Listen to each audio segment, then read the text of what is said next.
Hello, welcome to this seminar. This is the e-version to support students through week 13. This week we have a look at academic referencing, and then we look at the qualities of a good leader, some different management styles, and then an analysis of power in leadership roles, with a wrap up on managing ethically. Today we had a most useful presentation thanks to Gordon, who came in and answered some question and answer sessions from the students, and provided a most useful overview of referencing and then in-text citations. And it's quite important that you understand this, and you have a look at this material, and then you seek help at the library and the centre that Gordon works in for, let me find the name of that exactly, the Writing and Learning Centre on the ground floor of the library. So we all suggest that you go down there and seek help, because these are gradable areas of your assessment. So this is just a quick flash through the presentation, which will be attached to this email, and there's examples here of doing in-text citations, and there are also some great examples of exactly how the university suggests that we conduct our Harvard referencing. Assessment 2, introduce the organisation. This was some questions from the students, and a direct quote from Sarah Bloomfield, our module coordinator, would suggest, and she suggests, please ensure that all students have a copy of the second assessment and understand what they're expected to do. Make sure all students are happy that they have an organisation they can focus on. If they have not worked before, they may need to consider extracurricular activities like a sports group or church, or maybe their previous school.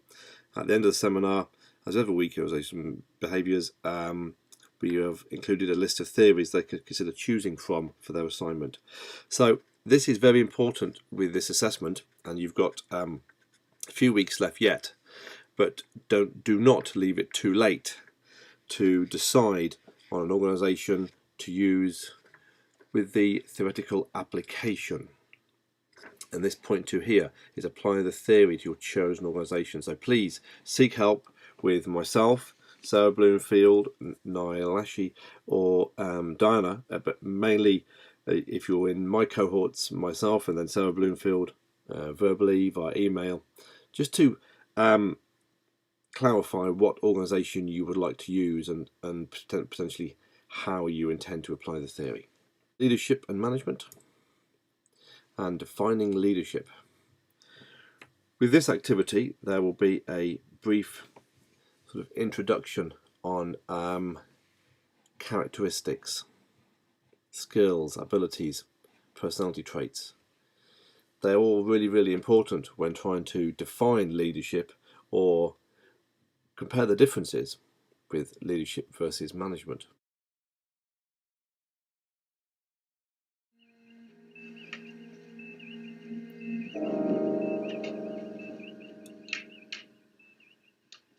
Captain to crew. Those of you who have served for long on this vessel have encountered alien life forms. You know the greatest danger facing us is ourselves, an irrational fear of the unknown. There's no such thing as the unknown. Only things temporarily hidden, temporarily not understood. In most cases, we have found that intelligence. So as you can see in about a minute, this has got some little subtitles in which pick out the types of characteristics in, I would suggest, in some ways a slightly humorous. How would you define the difference between leadership and management? Well, on this slide, leadership is an authority relationship, leading is an influence relationship. Managing creates stability leading creates change. Okay, let's have a look at some more information and some other slides, and we will discuss this a little bit further. Authoritarian and task-orientated, democratic or relationship-orientated. So, authoritarian, autocratic, and democratic can be explained quite well and quite simply in the you tell somebody to do things with the authoritarian, autocratic style, or you sell the concept or you sell the idea via your strength of your relationships with your team with a democratic style. 5 types of power and how power is exerted or is possessed by the leader. And then we link this to the Word document which is attached here, French and Raven's work, cited by Hajzinski, which is a book which we are using a solid recommended text in this module. Here is the information from the slide, and there is a task here. Links to some interesting YouTube clips. Now, this The Devil Wears Prada.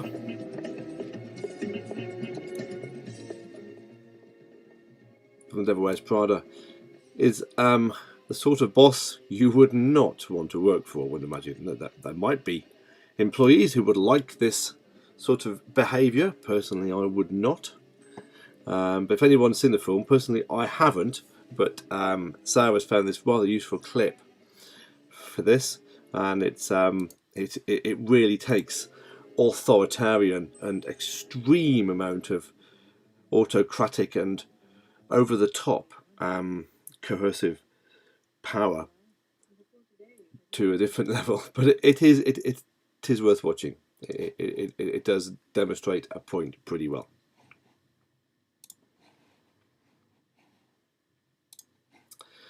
We have another clip here from a personal hero of mine, David Brent. I am joking when I say this, and in this clip it suggests 2 very different types of, well, I would say, office managers.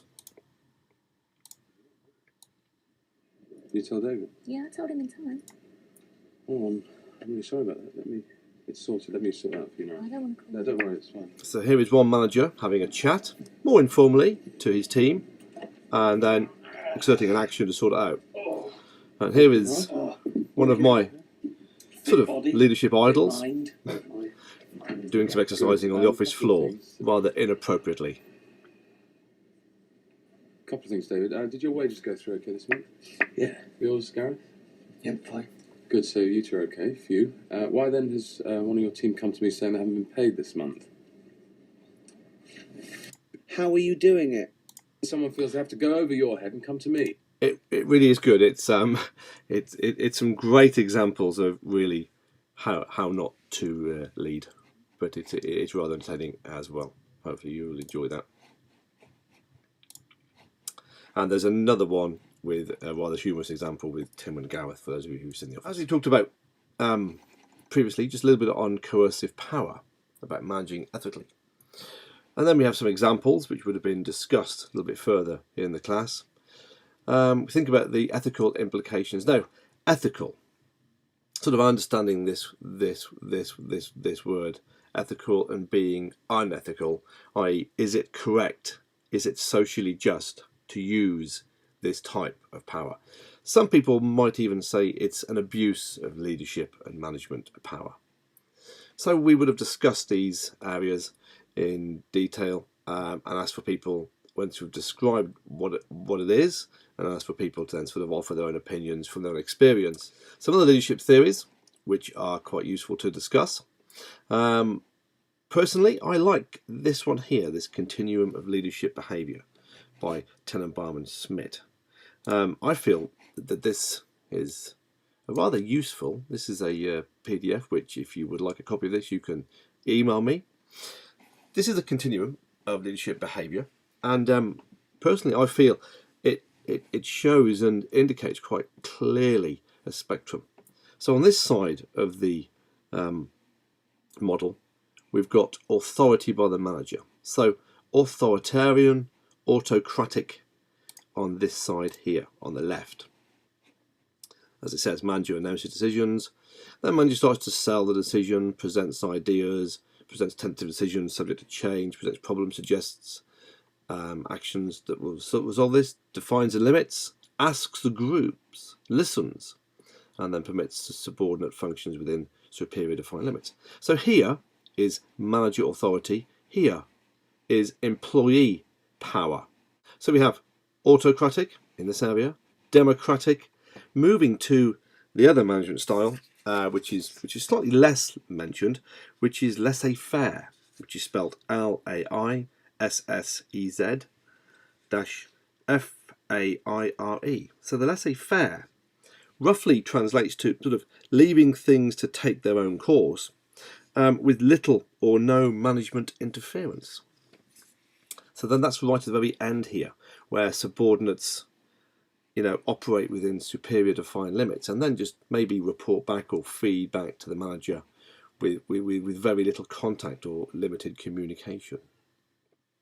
The other interesting theory is transactional and transformational leaders. Transactional leadership and transformational leadership. So we explain the two, and as this is a very short screencast, I've highlighted some areas here of the transactional leader, and some of the styles. So approaches followers with an eye to exchanging one thing for another. So your sort of negotiation. Transformational leaders recognise and exploits an existing need or demand of a potential follower and looks for potential motives. What motivates the employees? Seeks to satisfy higher needs and engages the full person of the follower. So if we bring it down to a table here, and again, if you would like a copy of this, please email me and I will send you a copy of this. It's not a problem. These are the characteristics of transactional leaders, and I think one of these characteristics which exemplifies a transactional leader quite well, in my opinion, is leaders motivate followers by setting goals and promising rewards for desired performance. That seems to be quite common in a lot of sort of managers and leaders in maybe a very dynamic business setting, sales, marketing, where you're achieving goals and tasks. For transformational leadership, I personally like leaders create learning opportunities for their followers and stimulate followers to solve problems. So this one is really about the relationships, getting people to be really, maybe even emotionally engaged into their duties at work. So work goes beyond just clocking in at 5, clocking in at 9, leaving at 5. So it is a deeper level engagement. So we covered leadership theories. There's some reading there, which I suggest you do, and a digestion of this presentation through Minerva. And as always, please email me, Rob Whitehouse, or Sarah Bloomfield. Okay, hope you enjoyed this, and see you again soon.